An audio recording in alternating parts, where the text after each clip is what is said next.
Welcome, everyone. Welcome to Notting Hill. Today, we will explore the Notting Hill Carnival, one of the most vibrant and significant cultural events in the UK. We will delve into its history, development, importance to the communities it serves, and its impact on London and the UK.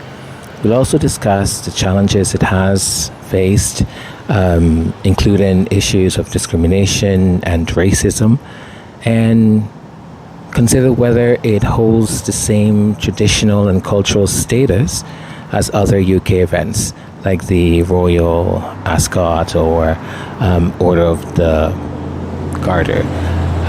But before we do all of that, we will pick up right where we left off from part one.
Okay, so let's see.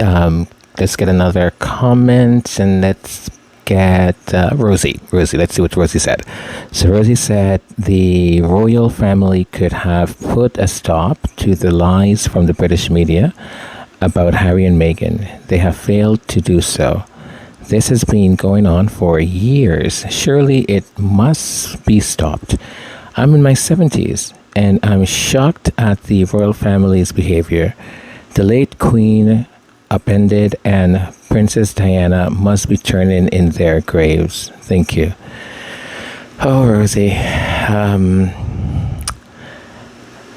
Such a great comment. Thank you for that, and thank you for leaving that comment.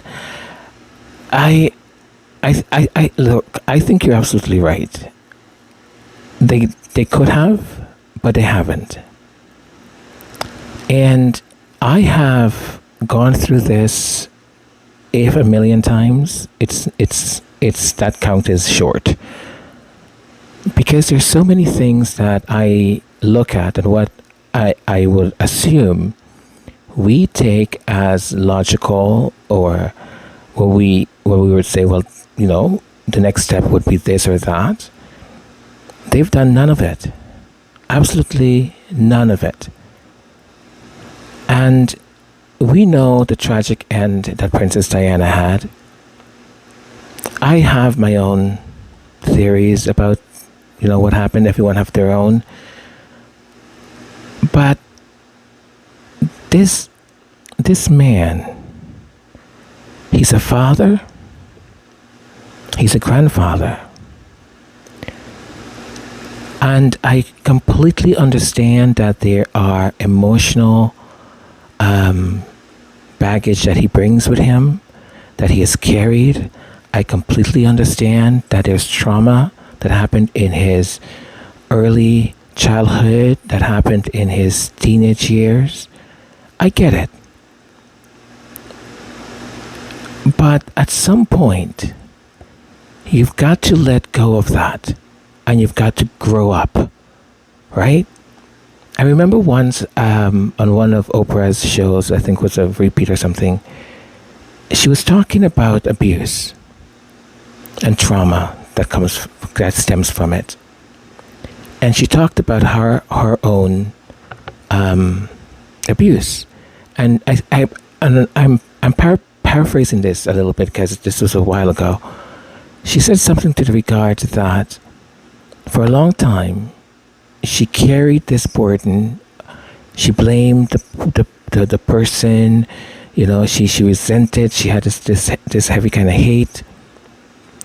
She said, but at some point in my life I had to let it go.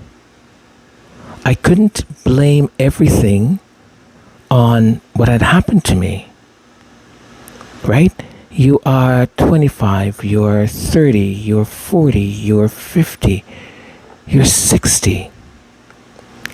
And you're still blaming something, you're still holding on to something that happened to you when you were 15. No one is saying that you have to let it go in regards to the memory of it, or the pain or the trauma of it, but seek help. Find the help so that you can come to terms with what happened, understand that it wasn't your fault, right? And understand that the people around you, in this case your parents, were doing what they thought was right, number one. Number two, they're in a special circumstance. This is the monarch, this is, the ruling queen of an empire or so, right? So you, who's going to assume that role sometime soon, should have a little bit more empathy towards your mother. I mean, he wrote a book about all the things his mother didn't give him and all that stuff. And when his own son writes a book, all of a sudden he feels betrayed? Like, come on. But fundamentally, what I think, and this is just part of what I think has happened. I think there is a lack of emotional intelligence in this family and in those who are part of that family. Because I think they become stunted because everything is done for them, given to them. They don't have the opportunity or the chance to actually go out into the world, like Harry said. There wasn't a lot of things I was able to do or I was allowed to do. And you have to have permission to do this or that. I think the saving grace for Prince Harry was the military. Him going into the military and just being ordinary, being another guy, right? And even saying some of the racist things he said, not knowing that they were racist, and people correcting him and saying, hey, you can't call someone like that, or you can't use that. And he's like, what? He didn't know. He didn't know. But once he knew, once he found out, he was like, okay, sorry, I and then he wanted to learn. You see, that's maturity. That's in emotional intelligence at the level we would expect someone at that age to have. Both Charles and William, the heir and the heir, they are put into this. I'm gonna call it a special bubble, and that special bubble just feeds them a good dosage of stupidity, a good dosage of ego, a good dosage of insecurity. Because of his insecurity, and I'm not a psychiatrist or nothing like that, I'm just my own observations and my own deductions. His insecurities led him into the arms of a woman who became, in many ways, his mother, right? You can go study Freud and all those other people and Oedipus Rex and all of that, right? But she took the role because he was still at a pretty young age. She took on that role Because, they say, you have daddy issues, you have mommy issues, or whatever. He literally had both issues. And she was brilliant enough to notice it and to capitalize on it. So imagine at that age, you've got this woman who is not only giving you that thing that you're lacking about your mother, right? And I know this part is going to sound a little bit weird and sick, so do forgive me. But also, she is physically making you happy, if you know what I mean. Right? And on top of that, indulging your little fetishes. Now, Diana was no way Diana was going to be able to do that for him. Number one, Diana was so young. He was in his 30s? Diana was like 19? How the heck is she going to know that he has mommy issues and try and be mommy to him? There's no way she was going to be able to do that. Right? And on top of that, try to figure out what is going to please him sexually, or what kind of kinks he has, or what kind of role play he wants to do. This is a 19-year-old girl who had not been with anyone yet. Right? So his contempt for her was not only that they forced him to marry her, but she wasn't bringing to the table the things he needed. But how the heck was she going to know those are the things he needed? Now, take all of that. He has got this. Because, look, she has gotten everything she's wanted, right? This is the horse. Camilla. Now, here's where I come back to emotional intelligence. Look at the way this man in his 70s, right? Rosie, thank you for sharing your age with us. You are a woman in her 70s. He's also in his 70s. Would you have reacted the same way he reacted about a pen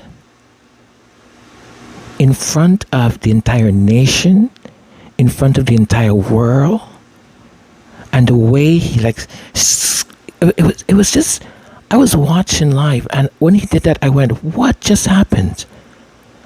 And how did Camilla responded, especially with the when they were in, I think they were in one of the palaces or whatever, and he kind of got up and he complained to her, and she just kind of soothed him, right, like a little baby, and he walked away, and then she picked up and she signed whatever she did, and then went off towards him. He's a child. He's a child that has found the person who continuously mothers him, because it was a child pulling a tantrum. So when I look at it from that lens, how am I supposed to expect a child to understand the complexity of being a father? Because he's a child. And how am I to look at him, for him to understand that what his son has done is actually a favor? It's actually out of love. What his son has done is to build a bridge to save him. But he sees it as the contrary. So how does a child react? A child understands revenge. You took my thing, I'm going to hit you. Right? It's mine. He's a child that doesn't quite understand that he's become a puppet.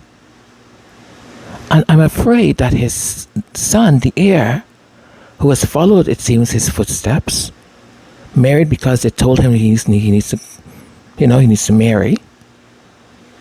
And I think there's there's rumors here or there, and if even 1% of the rumors are right, here is this guy, Prince William, who also lost his mom, but he went in, they took him away and put him into the bubble and fed him the same crap they fed his father.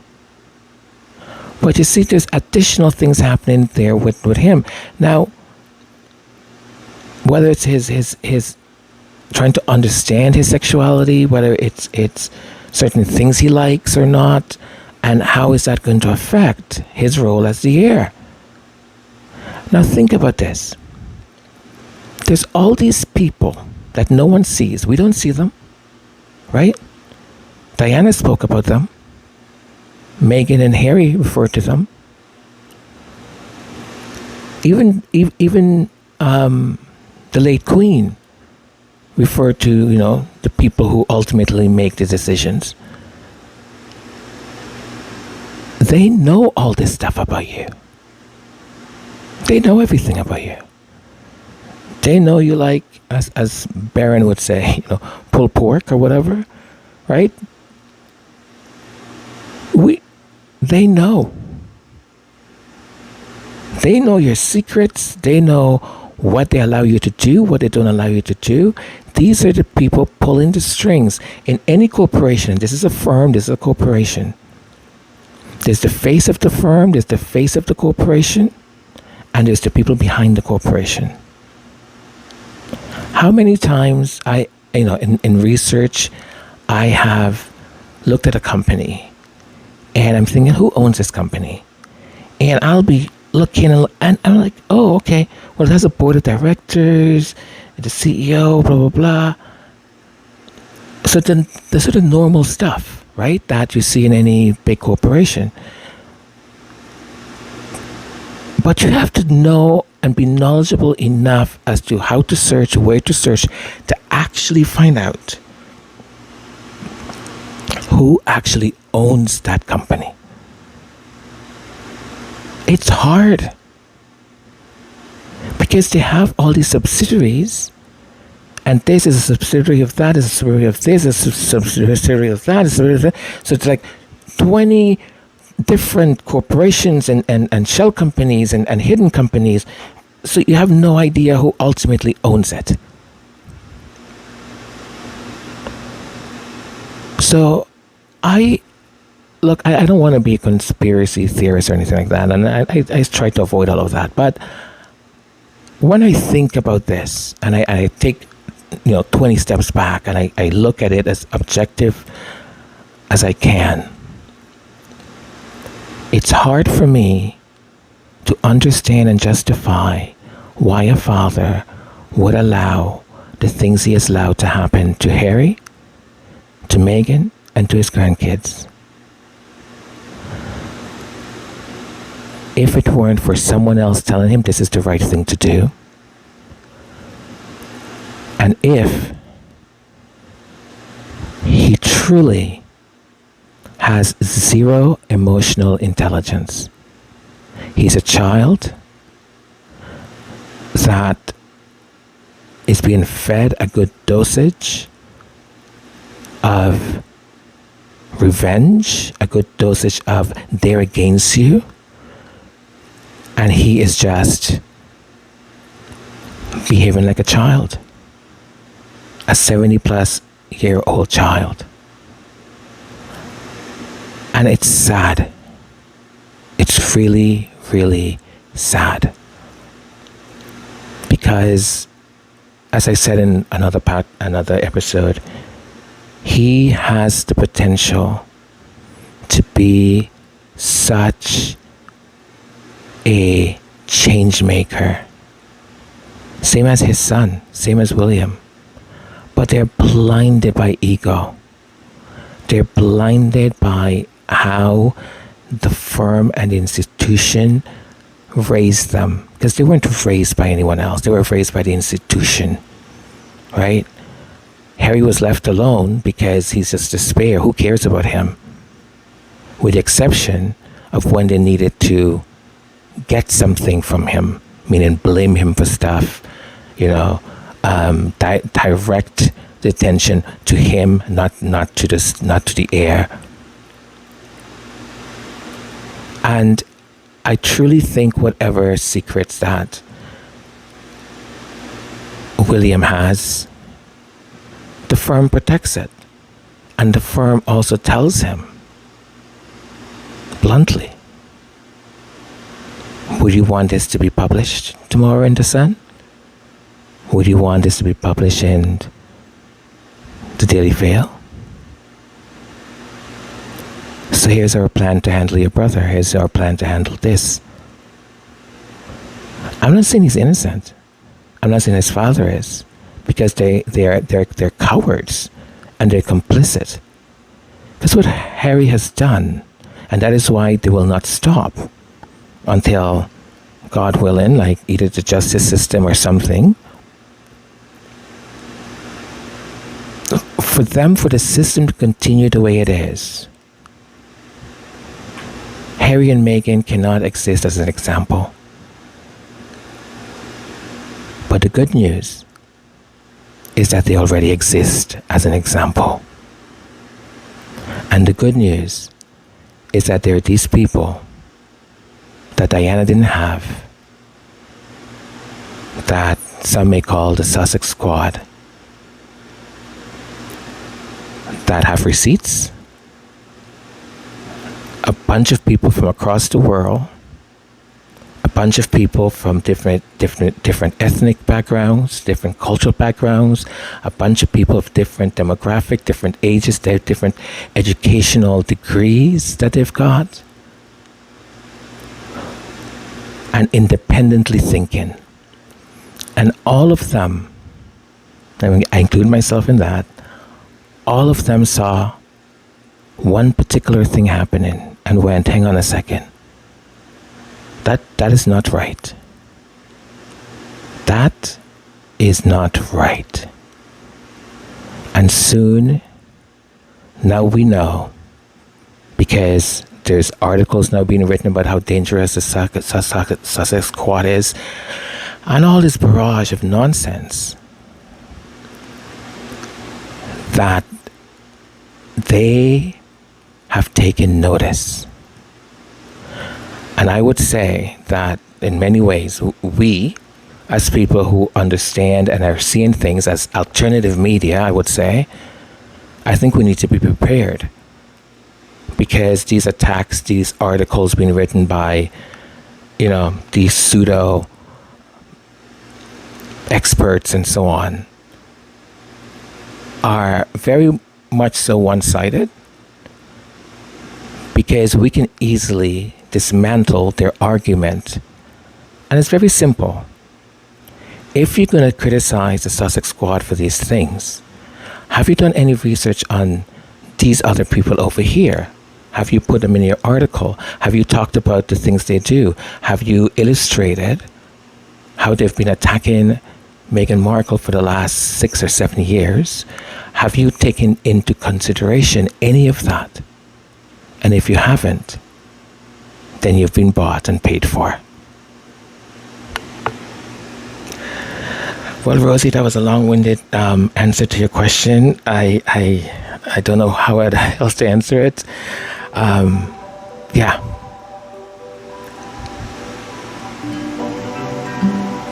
Be well with your whole story. Ooh. And your whole life. And I know what it feels like to want to leave something behind. And it challenged me to love the whole garden of my life. Every part of my life has had purpose and beauty. And just because something ended painfully doesn't negate the beauty that it gave. And we have to stop trying to scrub everything clean so that I don't have a scar or a memory or a reminder, because we dissect ourselves when we do that, and we disassociate and we want to leave this over there. But I am all of these things. This has been my whole life, and I can't be whole until I embrace the story of my whole life. I trust him. Okay, so I had completely forgotten how long my answer was, or my comment was, to Rosie's comment. And everything I said was allegedly. I'm not a therapist. I'm not saying these things are true. This is just allegedly and just my imagination. Okay? But I know we're like past 30 minutes already, but I do want to get in this next piece on Notting Hill Carnival. So, shall we do it? I say yes. I hope you folks are saying yes too. Okay, here you go. The Notting Hill Carnival traces its roots back to the Caribbean, particularly Trinidad and Tobago's carnival traditions. It was first held in 1966, initiated by community activist Ron Laslett as a way to promote cultural unity and celebrate Caribbean culture in the wake of race riots in the Notting Hill area. Early development. The carnival began as a small neighborhood event, featuring local musicians, dancers, and street performers. Over the years, it grew in size and scope, incorporating more elaborate costumes, floats, and a wider range of musical genres, including calypso, reggae, and soca. Throughout the 1970s and 1980s, the Notting Hill Carnival expanded significantly, attracting participants and spectators from across London and beyond.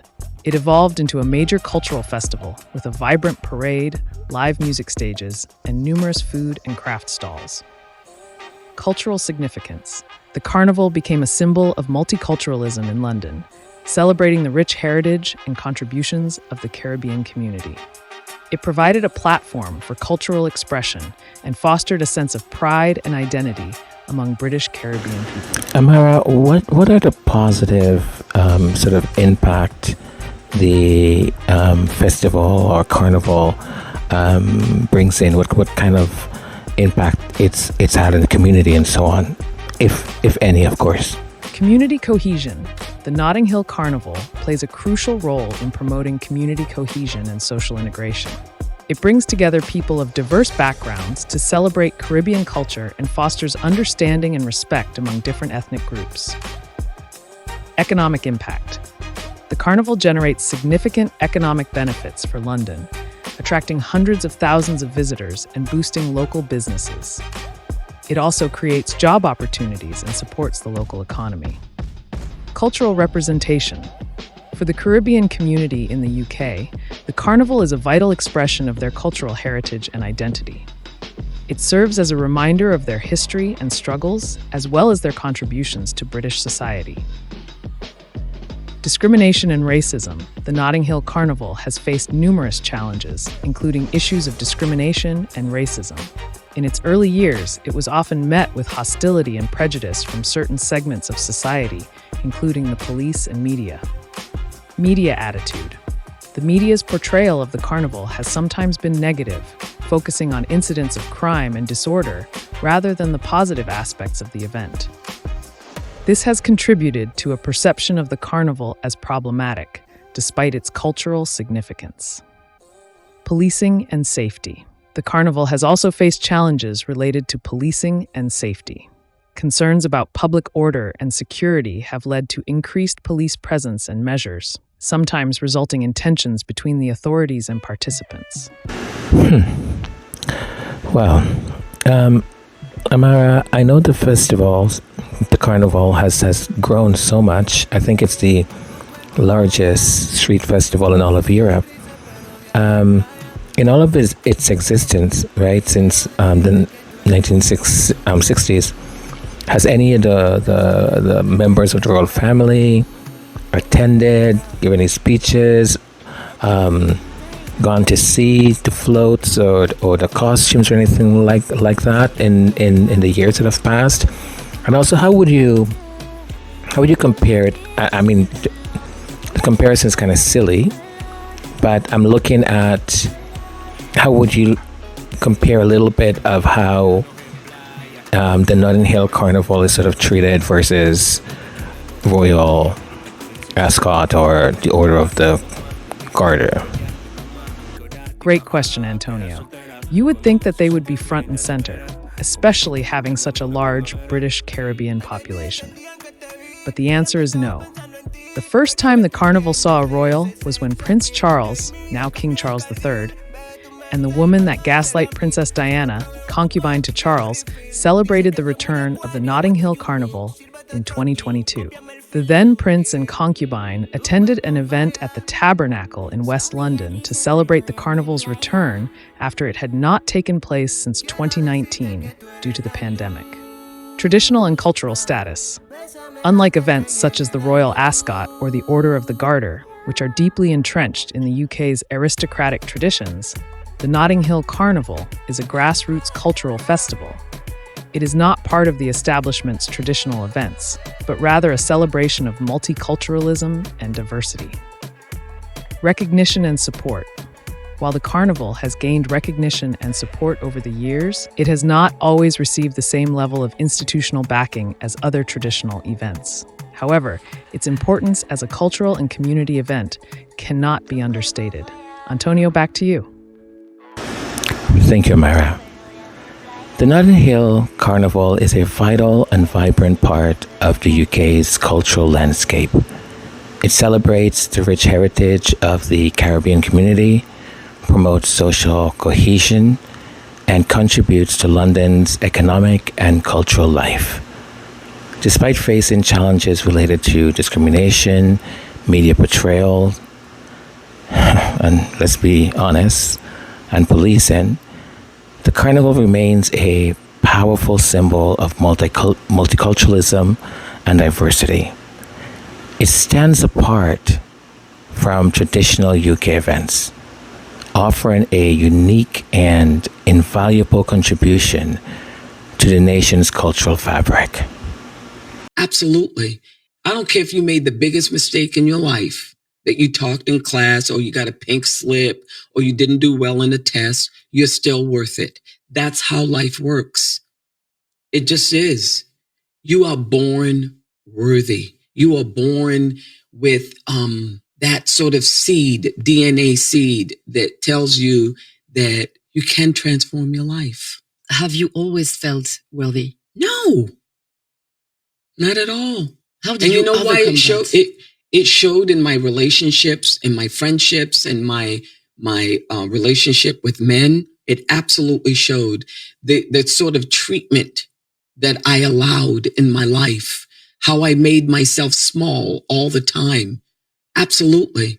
I don't care. The great Viola Davis. Well, folks, there you've got it. I wanted to elaborate a little bit more about the carnival and go a little bit deeper, but and I know I'm just, we just discussed sort of the tip of the iceberg of the carnival, but I think I'm going to leave it there. Okay, there's a few other things I wanted to chat about, but I think it's enough for today, right? Okay, well, take care of yourselves and take care of your loved ones, and be nice to a stranger here or there. Okay, love you all, take care, and looking forward to reading your comments and what you got out of this episode, and take care. I'll see you folks later. Bye for now.